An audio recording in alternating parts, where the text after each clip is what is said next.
गढ़वाल हिमालय में उत्तराखंड के चमोली जिले में नंदा देवी का विशाल पहाड़ खड़ा है। यह ऊंची छोटी 7,816 मीटर की ऊंचाई तक पहुंचती है, जो भारत का दूसरा सबसे ऊंचा पहाड़ ही नहीं बल्कि एक बहुत ही पवित्र जगह भी है। लेकिन इस शांत और पवित्र रूप के नीचे एक खतरनाक राज छुपा है, एक पुराना तकनीकी अवशेष जो लाखों लोगों के लिए एक भयानक खतरा बन सकता है। यह एक न्यूक्लियर पावर्ड सर्वेलेंस डिवाइस है जो लगभग 6 दशक पहले 1965 में एक गुप्त मिशन के दौरान खो गया था। यह डिवाइस, जिसमें बहुत ही रेडियो एक्टिव प्लूटोनियम 238 भरा था, चीन के न्यूक्लियर प्रोग्राम पर नजर रखने के लिए बनाया गया था। इसके बजाय यह ग्लेशियर्स के बीच छुपा एक टिकिंग टाइम बॉम्ब बन गया। इसका असर बहुत बड़ा हो सकता है, जो पूरे भारत के पानी के सोर्सेज के लिए खतरा है। पहाड़ अपनी सांसें रोककर बैठा है और हमें भी ऐसा ही करना चाहिए। 1960 का दशक ग्लोबल टेंशन का समय था। कोल्ड वॉर पूरी दुनिया में छाया हुआ था।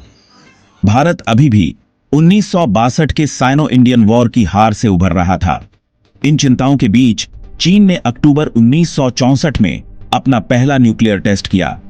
इसी डर की वजह से भारत की इंटेलिजेंस ब्यूरो और यूएस सेंट्रल इंटेलिजेंस एजेंसी ने मिलकर काम करने का फैसला किया।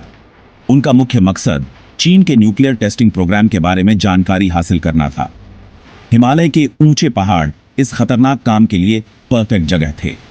इस प्लान में एक state of the art nuclear powered sensor लगाना था, जिसे system for nuclear auxiliary power या SNAP-19C जनरेटर कहा जाता है।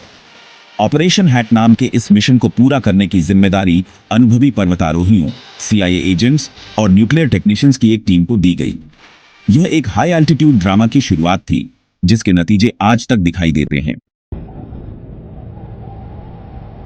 अक्टूबर 1965 में कैप्टन MS कोहली और उनकी Indo American team Nanda Devi पर चढ़ाई शुरू की, sensitive nuclear powered surveillance device के साथ। लेकिन जैसे ही टीम कैंप 4 के पास पहुंची, एक जोरदार बर्फीला तूफान आया और पर्वतारोहियों को फंसा दिया। इस मुश्किल हालात में टीम ने न्यूक्लियर डिवाइस को कैंप 4 के पास एक सुरक्षित जगह पर रखकर वापस जाने का फैसला किया। 1966 के बसंत में एक नई टीम न्यूक्लियर डिवाइस को वापस लाने के लिए नंदा देवी गई, लेकिन उन्हें वहां कुछ नहीं मिला। डिवाइस गायब हो गया था। बहुत ढूंढने के बाद भी डिवाइस नहीं मिला। शायद यह बर्फ के नीचे दब गया था या किसी एवलांच में बह गया था। इस घटना के बाद भारत और यूएस के मिशन प्लानर्स बहुत चिंतित थे।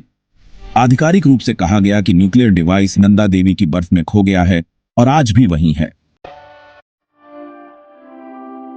गायब हुए सर्वेलेंस डिवाइस के अंदर SNAP-19C जनरेटर में लगभग 1,734 ग्राम प्लूटोनियम 238 था। प्लूटोनियम 238 एक बहुत ही रेडियो एक्टिव आइसोटोप है, जिसकी हाफ लाइफ लगभग 88 साल है।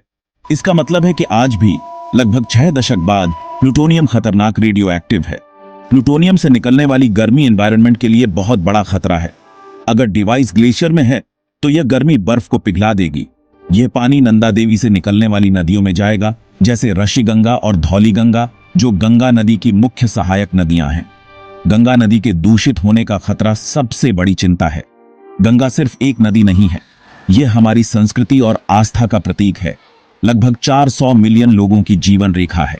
ज्यादातर सरकारी फाइलों में बंद है। जैसे जैसे साल बीतते गए, नंदा देवी का खोया हुआ न्यूक्लियर डिवाइस लोगों के जहन में वापस आने लगा, न सिर्फ एक हिस्टोरिकल इवेंट के रूप में, बल्कि एक मौजूदा खतरे के रूप में। 2018 में उत्तराखंड के पर्यटन मंत्री सतपाल महाराज ने चेतावनी दी। उन्होंने कहा कि अगर डिवाइस से रेडियो एक्टिव मटेरियल ग्लेशियर्स के पानी में मिल गया तो प्रदूषण सैकड़ों किलोमीटर तक फैल सकता है। चमोली जिले के लोगों और अधिकारियों ने खासकर नंदा देवी बायोस्फीयर के गांवों में मौसम में अजीब बदलाव देखे।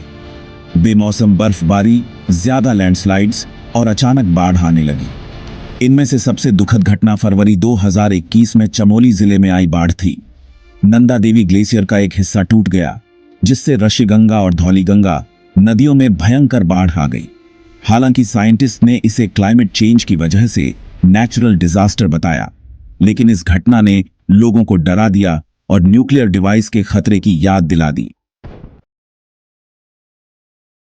नंदा देवी का खोया हुआ न्यूक्लियर डिवाइस सिर्फ कोल्ड वॉर का एक अवशेष नहीं है, यह आज भी एक खतरा है।